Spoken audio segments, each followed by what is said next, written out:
Hi, this is Richard Boukas here at the New York Jazz Workshop, and I'm here to tell you about Level 2 of my course, Dynamic Ear Training for the Contemporary Musician. Those of you who saw the first video saw the orientation video that explained a bit more about course materials and different activities that are part of the curriculum. Level 1 dealt with more introductory type of topics, and now we're ready for intermediate level topics. And by the way, there are some people who might place directly into Level 2 depending upon their musical experience. So that's always a flexible option. So here are the topics that we do in Level 2.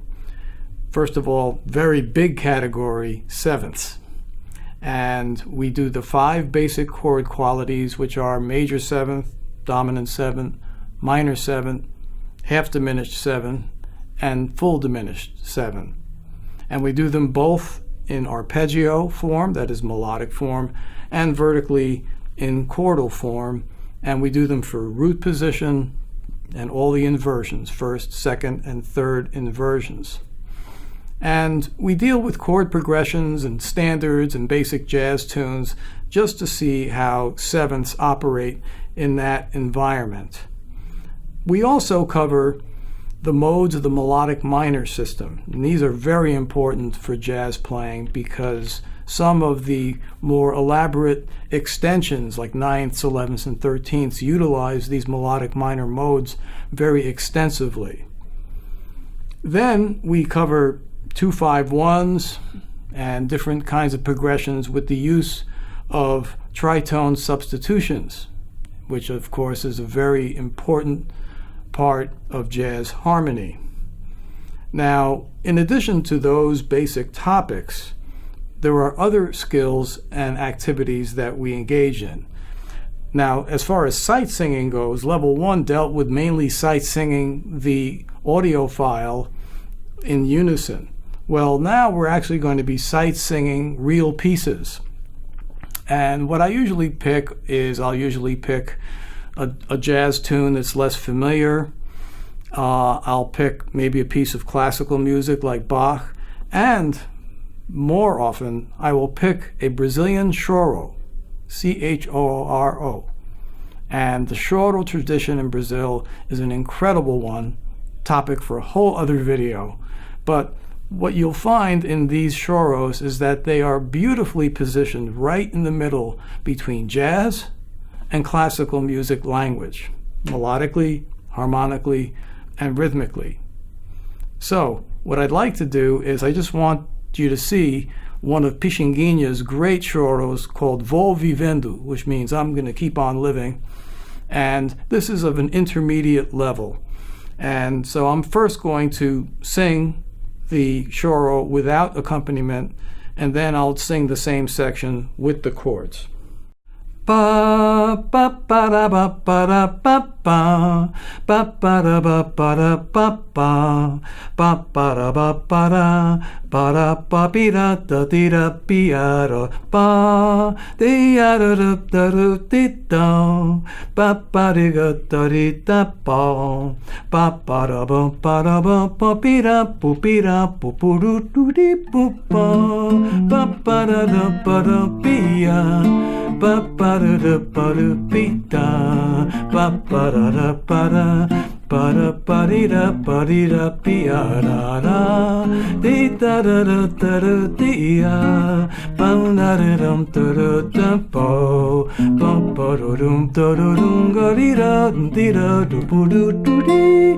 Now obviously you can see that there's a B section there, and actually on page 2 there's a C section. So the great thing about choros is that there's 3 thematic sections. So there's lots of juicy material to sink your teeth into. So that's pretty much a intermediate level sight singing example for Level 2. Some of the other topics that we cover in Level 2 are Voiceleading Principles for 7th voicings, as well as voicings that are known as shell voicings, where you just have the 3rd and the 7th like this. Those kinds of voicings. And we cover also what I call bassline reduction technique. And here's the handout for bassline reduction technique. And you can see that what I do here is I take the chord changes and reduce it to a bass note and a chord quality symbol above. So this is a very concise way to summarize the harmonic essence of a piece of music or a tune. And it's also a great way to memorize tunes because you can fit up to 16 bars on one staff, which is very cool. So this will also be part of level 3 as well, bassline reduction technique. One of the things that we start to really emphasize in level 2 is what I call constructive listening. And what I mean by constructive listening is listening with a very keen analytical frame of mind, listening for different harmonic details, melodic details, rhythmic details, progressions, all of these different things, texture.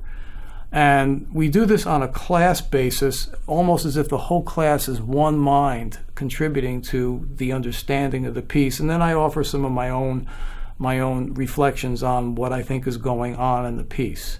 So the constructive listening part of level 2 is a very important part. Now let me do a sample demo of a level 2 routine using the Portable Practice hands-free MP3 file. I'm going to do the 7th arpeggio gradient routine, and this is the routine, and here's the handout. Those of you from level 1 who saw the Ionian mode gradient know this concept of gradient very well, where you take all of the different types of elements and you put them together in a way so that they're only one half step away from each other. So you learn them as a family. So we learned the Ionian modes as a family of interconnected modes and scales. Well, the same thing here with the 7th arpeggio gradient. What I have here is a sequence that makes sense, which is major 7, dominant 7, minor 7, half diminished, and then diminished. And each of those 7th chords, regardless of the inversion, are only a half step different from each other. So you learn them in an integrated way.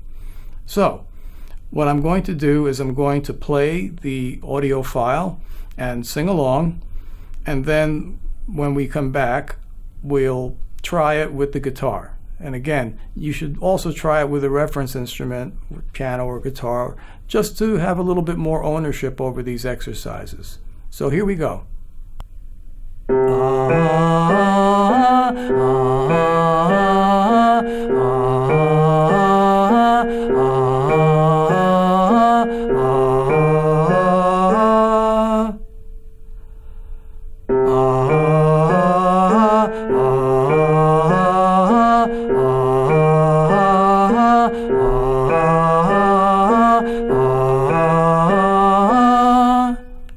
So those are the first 2 exercises in the 7th arpeggio gradient routine. And it takes the forward gradient from major 7 to diminished, and then the reverse gradient, which is from diminished back to major. And again, each of the chords are only a half step away from one another. So if I wanted to use a reference instrument and read the PDF and play along, make sure that you play in the same octave as you're singing so you can notice intonation differences more readily. So I'm just gonna, so there we go. And I'm just gonna do like the first couple, okay?